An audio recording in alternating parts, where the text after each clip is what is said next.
Teman-teman, pada kesempatan kali ini, saya akan membahas mengenai pembelajaran geografi kelas 12 terkait materi pemanfaatan peta dan sistem informasi geografi dalam pembangunan. Dalam hal ini, saya akan menjelaskan mengenai pemanfaatan peta, yaitu komponen-komponen peta. Pengertian peta. Peta adalah gambaran permukaan bumi pada bidang datar dengan skala tertentu melalui sebuah sistem proyeksi. Komponen yang pertama adalah judul peta. Judul peta memuat isi pada peta. Judul peta juga menginformasikan isi pada peta tersebut. Ada dua peletakan judul peta. Yang pertama, ada di tengah atas peta atau di bagian bawah pada peta. Penulisan judul peta menggunakan huruf kapital, tegak, dan memiliki ukuran lebih besar daripada huruf lain yang tertera pada peta. Komponen yang kedua adalah garis tepi. Garis tepi juga dinamakan sebagai border. Garis tepi merupakan garis-garis yang terletak di bagian tepi peta. Garis tepi atau border ini biasanya dibuat tebal dan juga rangkap dua. Garis tepi pada peta sifatnya adalah membatasi legenda dengan muka peta atau map face. Komponen yang ketiga adalah skala peta. Skala peta merupakan perbandingan jarak pada peta dengan jarak sebenarnya. Dalam penulisan skala peta, ada beberapa macam. Macam-macam penulisan skala peta ini antara lain sebagai berikut. Berdasarkan ukuran skalanya, peta dibedakan menjadi 5. Yang pertama, peta skala kadaster. Merupakan peta dengan skala 1:100 sampai 1:5000. Peta ini biasa digunakan untuk pengukuran tanah. Kedua, peta berskala besar. Merupakan peta dengan skala 1:5000 sampai 1:250.000. Peta ini umumnya digunakan untuk menggambarkan wilayah yang relatif sempit, misalnya desa atau kecamatan. Ketiga, peta berskala sedang. Merupakan peta dengan skala 1:250.000 sampai 1:500.000. Peta ini digunakan untuk menggambarkan wilayah yang agak luas, seperti pemetaan kabupaten atau kota. Keempat, peta berskala kecil. Merupakan peta dengan skala 1:500.000 sampai dengan 1:1 juta. Peta ini digunakan untuk menggambarkan daerah yang luas seperti provinsi. Yang terakhir adalah peta geografi yang memiliki skala lebih dari 1:1 juta. Biasanya peta ini digunakan untuk menggambarkan wilayah negara, regional, benua, atau dunia. Komponen selanjutnya adalah orientasi atau arah mata angin. Arah mata angin akan mempermudah pembaca dalam menentukan arah pada peta. Gambar arah mata angin dalam peta ada berbagai macam bentuk. Ada yang digambar lengkap dengan 8 sudut atau anak panah. Ada pula yang hanya 4 anak panah atau 4 arah pokok, yaitu timur, selatan, barat, dan utara.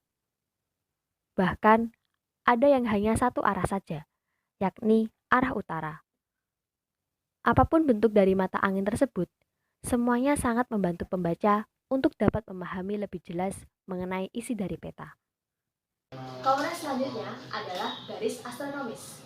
Garis astronomis juga disebut sebagai garis khayal. Garis khayal ini berfungsi untuk mempermudah pembaca dalam menentukan posisi suatu tempat di permukaan bumi. Garis astronomis terdiri atas dua, yaitu garis lintang dan garis bujur. Garis lintang merupakan garis khayal yang melingkari bumi dengan arah horizontal. Sementara garis bujur atau garis meridian adalah garis khayal yang melingkari bumi secara vertikal yang membujur dan menghubungkan kutub utara dengan kutub selatan. Garis-garis astronomis ini, meski merupakan garis khayal, namun mempunyai fungsi yang sangat banyak.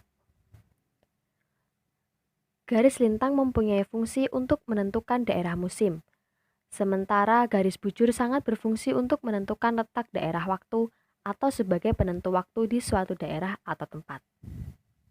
Komponen selanjutnya adalah lettering atau tata penulisan pada peta. Lettering memiliki aturan tersendiri yang membedakan objek-objek geografi yang ditampilkan pada peta. Tata penulisan pada peta ini mempunyai aturan tersendiri yang membedakan objek-objek geografi yang ditampilkan pada peta. Dalam pembuatan peta, ada 4 tata penulisan yang harus diperhatikan. Keempat tata penulisan tersebut antara lain sebagai berikut. 1. Nama-nama ibu kota, negara, benua, dan pegunungan harus ditulis dengan huruf kapital tegak. 2. Nama-nama samudra, teluk yang luas, laut, dan juga selat yang luas harus ditulis dengan huruf kapital miring. 3.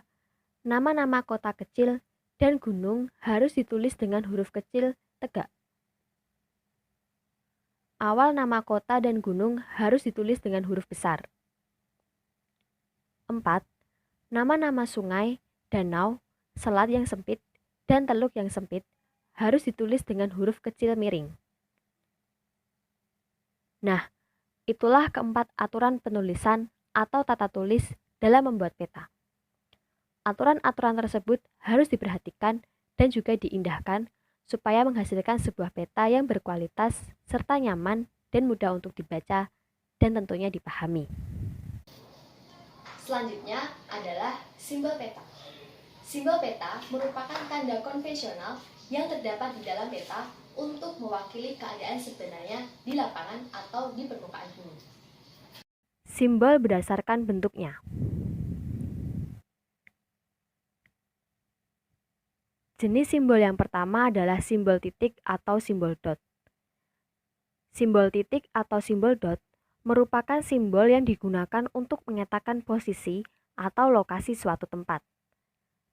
Kedua, simbol garis. Simbol garis merupakan simbol yang digunakan untuk menggambarkan batas-batas administrasi, jalan, maupun sungai.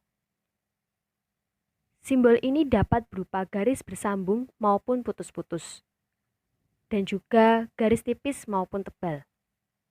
Ketiga, simbol luas atau simbol area. Simbol luas ini merupakan simbol yang digunakan untuk menyatakan tempat-tempat dengan luas tertentu. Simbol berdasarkan wujudnya. Yang pertama, simbol piktorial. Simbol ini identik dengan mirip seperti objek aslinya. Yang kedua, simbol abstrak. Simbol ini tidak mirip dengan objek aslinya. Komponen selanjutnya adalah legenda. Legenda merupakan sebuah informasi mengenai suatu tempat yang ditulis sederhana dengan berbagai bentuk simbol atau tulisan. Di peta, biasanya legenda ini dituliskan dalam kotakan di sebelah pojok. Legenda juga disebut dengan keterangan. Yang sebenarnya, peta merupakan sebuah informasi mengenai suatu tempat yang ditulis sederhana dengan berbagai bentuk simbol. Maka untuk membacanya diperlukan keterangan. Nah, keterangan-keterangan mengenai peta dan apa saja yang ada di dalamnya, inilah yang disebut dengan legenda. Legenda ini pada umumnya ditulis ringkas di dalam sebuah kotak yang diletakkan di pojok bawah. Namun tidak semua peta meletakkan legenda di pojok bawah. Legenda juga bisa diletakkan di tempat-tempat lain yang sekiranya tidak mengganggu kenampakan peta, sehingga membuat peta tersebut tetap terlihat menarik. Komponen berikutnya adalah sumber dan tahun pembuatan peta. Sumber dan tahun pembuatan peta merupakan data-data yang digunakan dalam pemetaan, sehingga akan memberikan kepastian informasi yang disajikan dalam peta. Komponen ke-9 adalah sumber dan tahun pembuatan peta. Dalam membuat peta, hal wajib yang harus dicantumkan adalah sumber dan tahun pembuatan peta. Sumber dan tahun pembuatan peta merupakan komponen yang sangat penting dalam pembuatan peta.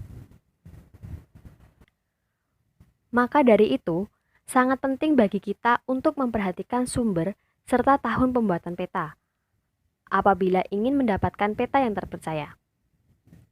Mengapa hal tersebut harus dilakukan?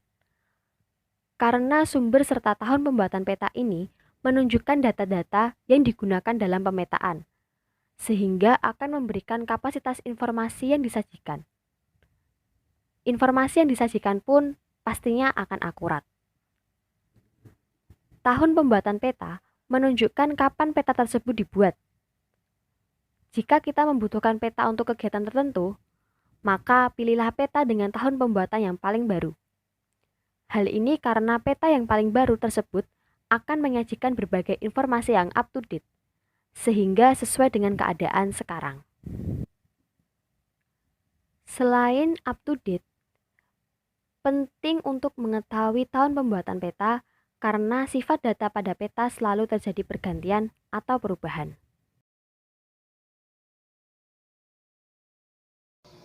Komponen yang terakhir adalah inset peta.